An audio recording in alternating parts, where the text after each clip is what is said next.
నల్గొండ జిల్లాలో ధాన్యం కొనుగోళ్లు ఊపందుకున్నాయి. ధాన్యం కొనుగోలులో ఎదురవుతున్న సవాళ్లను పక్కా ప్రణాళికలతో అధిగమిస్తూ కొనుగోళ్లు వేగవంతంగా జరిగేలా అధికారులు నిరంతరం పర్యవేక్షణ చేస్తున్నారు. దీంతో నల్గొండ జిల్లాలో ధాన్యం కొనుగోళ్లు వేగంగా సాగుతున్నాయి. నల్గొండ జిల్లాలో ధాన్యం కొనుగోళ్ల పరిస్థితిపై ప్రత్యేక కథనం. నల్గొండ జిల్లాలో 2024 వానాకాలం సీజన్లో 5,23,561 ఎకరాలలో వరి పంట సాగైంది. ఇందులో సుమారు 7,50,000 టన్నుల ధాన్యం మార్కెట్లోకి వస్తుందని అధికారులు అంచనా వేశారు. దీన్ని కొనుగోలు చేయటానికి జిల్లా వ్యాప్తంగా 346 ధాన్యం కొనుగోలు కేంద్రాలను ఏర్పాటు చేశారు. అక్టోబర్ 9న లాంఛనంగా కొనుగోలు కేంద్రాలను ప్రారంభించారు. ధాన్యం కొనుగోలు ప్రారంభంలో అనేక రకాల సమస్యలు తలెత్తడంతో కొనుగోళ్లు మందకొడిగా సాగాయి.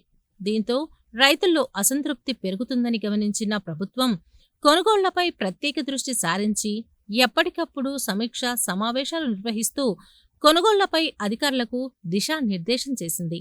దీంతో జిల్లా స్థాయిలో జిల్లా కలెక్టర్ ఇలా త్రిపాఠి కొనుగోళ్ల పర్యవేక్షణ కోసం ఒక్కో డివిజన్కు ఒక్కో అధికారిని కేటాయించి అనునిత్యం పర్యవేక్షణ చేస్తున్నారు. దీంతో అధికారులు క్రమం తప్పకుండా కొనుగోళ్లు కేంద్రాలను సందర్శిస్తూ ఉండటంతో సమస్యలన్నీ సద్దుమణిగిపోయాయి. ధాన్యం కొనుగోళ్లు గాడిన పడ్డాయి. శనివారం నాటికి నల్గొండ జిల్లాలో 1,00,000 టన్నుల ధాన్యాన్ని ప్రభుత్వం కొనుగోలు చేసింది.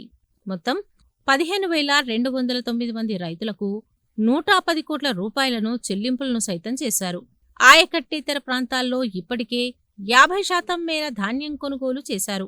నవంబర్ నెలాఖరు నాటికి ఆయకట్టేతర ప్రాంతాల్లో దాదాపుగా కొనుగోళ్లు పూర్తయ్యే అవకాశం కనిపిస్తుంది. ఇక నాగార్జునసాగర్ ఎడమ కాలువ కింద ఉన్న ఆయకట్ట ప్రాంతంలో వరి కోతలు ఇప్పుడిప్పుడే ప్రారంభం కావటంతో ఆ ప్రాంతంలో డిసెంబర్ చివరి నాటికి వరి కోతలు జరుగుతూ కొనుగోళ్లు జరిగే అవకాశం కనిపిస్తుంది. ఆయకట్ట ప్రాంతంలో అధికంగా సన్న రకాలను సాగు చేయటంతో ఆ ప్రాంతంలో కోతలు కాస్త ఆలస్యంగా ప్రారంభమవుతాయి. ఆయకట్టేతర ప్రాంతాల్లో ఇప్పటికే వరి కోతలు దాదాపుగా పూర్తి కాగా 50% వరకు కొనుగోళ్లు సైతం జరిగిపోయాయి. నల్గొండ జిల్లాలోనే అతిపెద్దదైన గొల్లగూడ ప్రాథమిక వ్యవసాయ సహకార సంఘం ఆధ్వర్యంలో నల్గొండ పట్టణ శివార్లోని ఆర్జాలబావిలో ఏర్పాటు చేసిన కొనుగోలు కేంద్రంలో శనివారం నాటికి సుమారు 40,000 క్వింటాళ్ల ధాన్యాన్ని కొనుగోలు చేశారు. మొత్తం 584 మంది రైతులకు గాను 536 మంది రైతుల నుండి ధాన్యాన్ని కొనుగోలు చేసి అందులో 460 మందికి 5,68,92,896 రూపాయలను చెల్లించారు. ఈ కొనుగోలు కేంద్రాల్లో 70% మేరకు కొనుగోళ్లు పూర్తయ్యాయి. ధాన్యం కొనుగోల్లో ఎలాంటి ఆటంకాలు ఎదురుకాకుండా జిల్లా కలెక్టర్ ఇలా త్రిపాఠి పర్యవేక్షణలో రెవెన్యూ వ్యవహారాల అదనపు కలెక్టర్ శ్రీనివాస్ నేతృత్వంలో జిల్లా పౌర సరఫరాల శాఖ, జిల్లా పౌర సరఫరాల సంస్థ, మార్కెటింగ్, సహకార, వ్యవసాయ, గ్రామీణాభివృద్ధి తదితర శాఖల అధికారులు జిల్లా వ్యాప్తంగా పర్యటిస్తూ కొనుగోలు కేంద్రాల నిర్వాహకులకు దిశానిర్దేశం చేస్తున్నారు.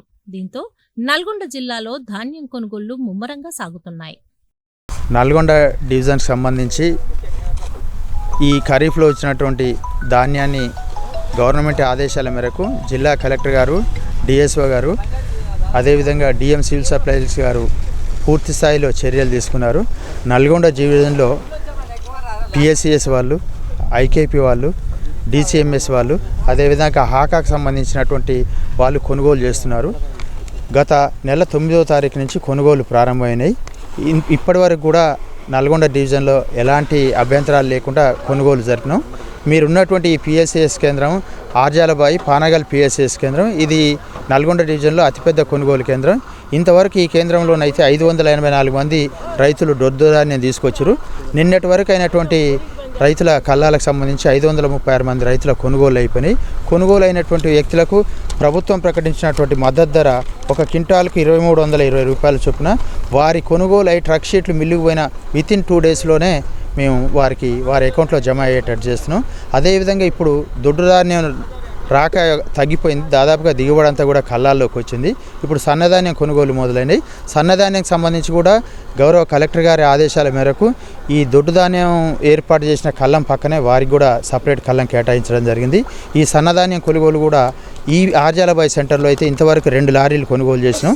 ఇంకా ఇంతవరకు వచ్చినటువంటి కుప్పల సంఖ్య 49. ఎలాంటి ఇబ్బందులు లేకుండా కొనుగోలు జరుగుతున్నాయి.